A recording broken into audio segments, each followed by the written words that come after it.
Rugby Up viewers, welcome back. Gabsy, great to see you. Actually, we just came off a weekend together. We had a lot of fun here in Antwerp. It's the Rugby Championship. We've actually missed the international rugby, especially from the Springbok side. There was some other rugby, obviously, to celebrate for the British and Irish Lions. Obviously, them securing the series against our next opponent, which is Australia at Ellis Park, the first game of the Rugby Championship. Gabsy, the team is out. What do you make of it? Gary, long time no see, my friend. Very, very excited for the Rugby Championship to be back. Obviously, man, Rassie caught us off guard there announcing the team on a Monday. We could have probably recorded this episode together. But we might need to re-record this podcast because Rassie actually said on Monday when he announced the team, which is obviously earlier than usual. I mean, it's Yeah, usually on Tuesdays, which is already early. He actually said that, yeah, it kind of depends on how Australia is going Australia, to line yeah, up their team. If they go with a 6-2, we might get RJ Snyman on the bench there. So we might need to re-record it, but we're going to go with the team that he announced yesterday.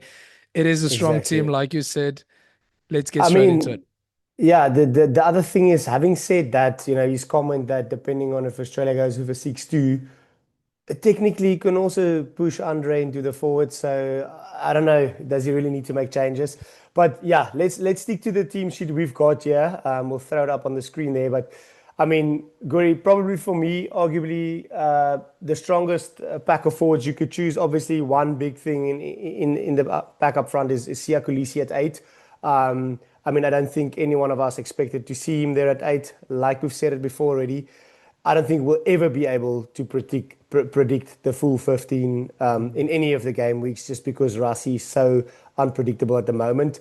I thought, honestly, this lineup with Sia in at six and maybe Jean-Luc Depree in at eight could have been what we could have expected.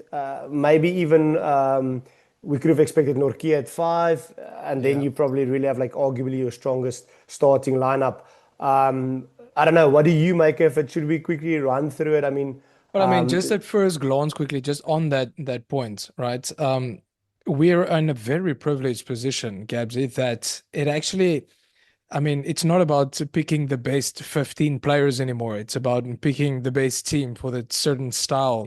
In this case, he went for a very attacking side. I mean, it's very evident. Usually we go with a 6-2 split on the bench with six forwards. This time around, we have five forwards on the bench.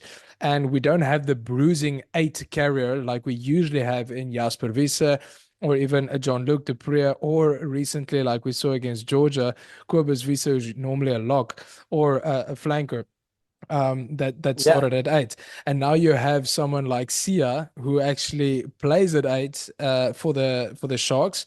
And Rassie contradicting himself, where he said now earlier in the season that the Springboks and the management, they see Sia as a six, six. not an eight. And then he just turned around at the press conference, say, "Yeah, I know I said it, but we realized, you only really play eights when there's a scrum, and there's like 12 to 13 scrums in a game, so it's going to be fine." So it is It's kind of only him interesting, that it's only him that's allowed to change his mind like that, and it's completely and do fine, it so right? and do it so casually, Just do it so obviously. casually. But I mean, also having said that, Gray, we really have a list of injuries at eight, right? I mean, we don't That's have to true. run through that, but like you've got five, six players out at eight right now. Mm, Maybe it's just another player he needs to see that we've got enough depth at eight. mm. Other players, I guess, worth mentioning, Louis de Jager in at five. I Yeah. mean, I'm, I'm, I was expecting to really maybe see Nortje in there. But Mm. obviously, Lewitt needs to get some game time as well. I think Otherwise, that's really it. strong. Mm. And one thing that I've noticed also with the loose trio is obviously, I think Australia will really come for our breakdown. We've been struggling in the first few games of the season at the breakdown, and Yeah. obviously with the likes of Marco van Star and Pieter Steph and Sia, you would really expect us to compete at the breakdown and also Yeah. to clean out at the breakdown to really compete there. Mm. I think it's no secret that they will really target, that facet of our play. So let's see how we go. I But mean, on that also, point with the yeah, breakdown, sorry to interrupt you there. On the breakdown, you have guys like Nortje, who's a great line-out operator, and especially when you think that Sia is not really a jumper either, right? And Marco van Staren's also not a jumper. So Nortje would be great to have him there as a line-out option. However, nobody hits a ruck like Franco Mostert or Loet de Jager. So Mm, Nortje would be great to have there, but Loet de Jager is also a great line-out operator. And with yeah. him and Eben and I guess Peter Steph to Toy, you got Franco Mostert on the bench. Quagga gets lifted in the lineout sometimes. So there's definitely some method towards going with this type of team. Lastly, on the C at 8, I mean, the fact that you have Andre Esterhuizen at 12, which we spoke earlier about, his role as a battering ram, making meters on attack. That frees up Sia a little bit. Usually we have an Yeah. 8 that needs to perform that role. Andre Esterhuizen can now perform that role, and that allows for someone like Sia Kulisi to play a bit more on the trams, and play more freely like he likes to do. Yeah, Yeah, and I mean, I completely agree with you on that point. I think obviously, the Islander is also a great carrier of the ball, but I think we'll see Andre Esterhuizen doing a bit more carrying than usual because correct. of Sia being at 8. I mean, having said that, just making the point how strong of a forward pack we've selected here, I think it also, plays perfectly into the hand of this backline. If you look at the backline, there might be a lot of comments about this backline. We'll touch on the bench in a second of the forwards as well. But Yeah, I mean, if you look at this backline, for me, arguably right now, the inform halfback pairing is Grant Williams and Manny Lebok. I don't care what yeah, people say about Manny Lebok. Right now, he's the inform 10 in South Africa. I yeah, mean, his kicking is a lot better than it used to be. I know he's still got to deliver in the bigger games, but still, he's been phenomenal. He's the only one that really gets the backline going, mm, firing, let's say. And I think obviously you've got Sia and Grant playing together for the Sharks as well. So at least there's a little bit of experience in that pairing. And yeah. then obviously the Grant and Mani is trained a fair bit together as well. I think they've played together as well. So that's all perfectly fine. I think in the backline, obviously, one name to mention, Edward van der Merwe getting another start there in, I would say, at a much bigger occasion here, because Mm. this game sets kind of the tone for the Springboks going forward into this Rugby Championship. Should, for any reason, Australia cause an upset, it changes the whole plan for Rassie and the boys going forward. So Mm. I think it's a massive opportunity for someone like Edward van der Merwe, even for Andre Esterhuizen, because, the Islander has just a bit of A like he niggle. does legal. He's not even Yeah, but fully Cheslin as injured. well, a little bit. Yeah, and so these boys are getting a chance. I think it's a brilliant opportunity for them, and we'll talk about the bench in a second. What do you make of this backline, Guri? What do you think we can expect of them? Well, to get to the Grant and Marnie point, I do agree with the fact that they are definitely the informed pairing at this moment, and they bring a lot of speed. And definitely Marnie knows how to ignite the back line, and he really is the perfect sort of fly off for the way that Tony Brown wants to play. Yeah, However, the games that we've had thus far, you see the New Zealand pundits, they make the argument that we might not have been challenged yet, and we might come into the Rugby Championship not really battle hardened as New Zealand facing, a Francie team or Australia Australia facing facing the an best under Lions team of all time. maybe, yeah, in our opinion, maybe not the best Lions team. So Mane Libbok hasn't yet this season had an opportunity to seal a game where it's very tight. Mm, So far, it's been tri-fest. We've blown Italy, Georgia, and the the Barbarians out of the Barbarians. park Yeah. with a lot of tries. But if he needs to seal a game, that's when we really need to see Mane. But in this game, I don't think that's going to be the case. I think between him and Grant, they're going to ignite that back line, and Yeah. By there's the so way, much do wheels. you know actually who's the backup kicker in that starting lineup? I heard something that they said fussy, but I would imagine that it's Damien Willemse, no? Yeah, I know on the starting lineup it is Fussy. So if things goes wrong, Fussy will be I've taking over never the seen that kicking. man kick. Yes, Russ is not just kick at goal. throwing it And then out there. Who obviously wants to kick? you've got a third choice there, obviously with Damon Willemse. But yeah, I wouldn't even put it past Kanye to kick at goal. I mean, that guy, I'm sure he can do a thing or two. But Guru, Asanati.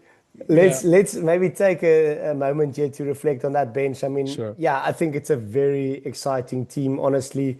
Obviously, Andre Esterhuizen is phenomenal. He's one of the players coming in there for the Islander, and then Edward van der Merwe coming in for Colby, and arguably, other than that, probably strongest team you can select right now. So, Mhm. um, yes, one or two other positions maybe open for debate. But anyways, Bongi obviously covering for Marks. I guess Bongi, yeah, Probably just need some game time, right? I think he needs to, Bongi, he needs yeah, to find some form though. He's not yeah, been in the best shape.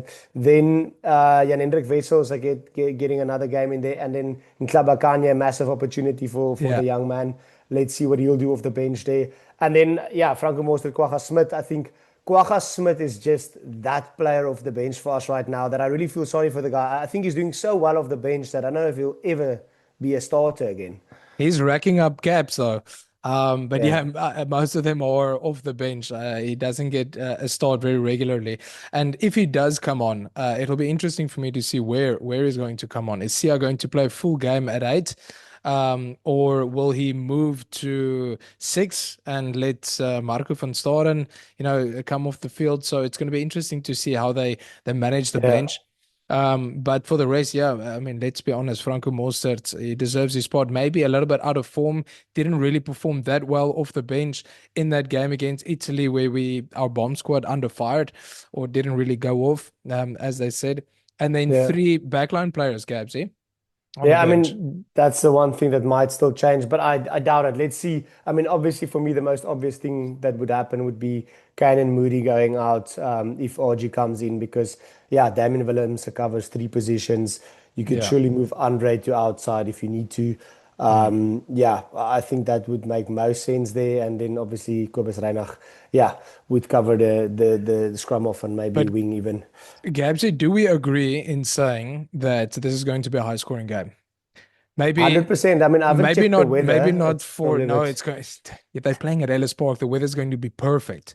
It's going to be yeah, running let's see. rugby. It's interesting to me that Russia and the coaches decided not to go with like a 6 to a 7-1 and just tire out these Australian big bodies, the guys like Valentini coming Will back from Skelton. Will Skelton, these guys coming back from injury, Tupo coming back from injury. So I mean, they're probably going to play. But it's interesting to me that we decided, okay, let's run them instead of just like brute forcing, like tire their legs out. But I do think really like it's like you said it earlier. I think we're working on a bigger picture, a bigger game plan, and you want to really, as rightly so, the pundits said it from New Zealand, Australia, all over. Don't really care what they say, but I mean, what they've said is we haven't been really tested, and I think now you want to build Mm. some continuity against probably a bit more informed Australian team than what we've seen so far in the first few opening games of this international window. So I think we're testing combinations. We're trying to figure out what is our team that we're going to play against New Zealand two times in a row, New Zealand. And you Mm. probably want to have a couple of players that you can really rely on for those back-to-back games in New Zealand. So I do think it's also a bit of a preparation, in all honesty, because I do think this team is going to be too strong for Australia on Saturday. I would be very surprised if we lose. Let's talk a bit about Australia. Firstly, they're going to have to overcome this incredible stat. Listen to this one. The last time that Australia won at Ellis Park was 1963. The only 1963. Yes, sir. The only other time, there's only twice that Australia has won against South Africa in South Africa. Twice. 1963 at Ellis Park and in 2011 at Durban. They Are are you sure not, was that I'm Stacey? 100%. Stacey fact Hey, checker. don't let Stacey fact check me. That is the truth. I went to check it They've up only beaten us twice in twice South in South Africa. Africa. Yes, I sir. really thought it was more than that. They Okay. are not great travelers. And let's be honest, let's quickly talk about Australia. Yes, they are battle hardened. They actually did very well in the last two tests there against the British and Irish Lions. even though the series was gone in the third test, I thought they performed very well. The thing that really showed up that I haven't seen from Australia in a very long time is the aggressive nature and the bit of pushing and shoving guys Yeah, like Nick White, Will Skelton getting up in their faces. It's going to be a tough ask to do that against the Springboks at Ellis Park. But Nick White has the shortest retirement in history, I think. He retired in front of 90,000 fans, and a week later, he's back because obviously yeah. Jay Gordon Jay Gordon is injured. out. Yeah, Yeah, so they have a couple of injuries, Gabsy, from that very tough British and Irish Lions tour that they now yeah, have to deal with. Yes, they have Will Skelton. He'll be ready. Tupo will be ready, as well as Rob Valentini. However, they lost Tom Lynock, and they don't have Lolosio, so they're going to have to makeshift James O'Connor, maybe even get a start immediately. So it's going to be very interesting to yeah. see. Probably Oh, they Ben got Ben Donald. Donaldson. I'll see. Yes. I expect Ben Donaldson in at 10. I think just before we probably wrap it up here, but I think just for me, I think they'll probably still try to use the momentum they've gained in the last two Lions games. Build on the combinations they've got from there, build on the players that stood out there. Mhm. Like I would imagine them, week in, week out to try and choose their strongest team. I mean, Joe Smith is also a more traditional coach, and I would expect to see the likes of Will Skelton, if he's fit, Rob Valentini, all of these names to be in that first test mix for obviously for the Aussies to come out and hopefully get for a change a W in South Africa, and therefore probably the likes of Ben Donaldson might start with a guy like O'Connor coming off the bench. We don't know. The team isn't out. We can obviously speculate, but I think that would be the logical thing for me is if he goes and he chooses, players that's already been performing well now, bring them to South Africa because, yeah, they don't have the pool of depth to choose from that Rassie just got. It's just not the same. They got two hookers out injured, one retiring. It's going to be tough for the Aussies. Gabsy, let's have a quick prediction then. Guri, I do think the Boks should win this game comfortably. I think Australia can bring it to them. They've got a way to sometimes, get under our skins, but I just think the Springboks is in such a good place right now, and this is a strong Score. team. Um, plus 18. Plus 18. Yeah, that's not bad. I would probably say plus 14. But Gabsy, yeah, I think that's about it. Unfortunately, we don't know the teams for Australia, neither for the All Blacks and also Just a not for prediction, at least there in Argentina. the All Black game from your side. It's going to be a tough ask, man, playing in Argentina. I think they're building nicely, but yeah, Argentina took a hit against England. I would probably say New Zealand plus five Okay. max. Five Yeah, max. I also think it will be a close game. I mean, obviously, Argentina has been quite successful against them in recent times, but Not in Argentina for some reason. but yeah, let's say the All Blacks, I don't know, by 10 Mm. points. I All wouldn't right. mind the upset. But yeah, guys, please let us know what did we miss out on? What do you think will happen this championship? What will happen this first game? And yeah, tell us what you love or hate. Thank you so much. Cheers, guys. Enjoy the game.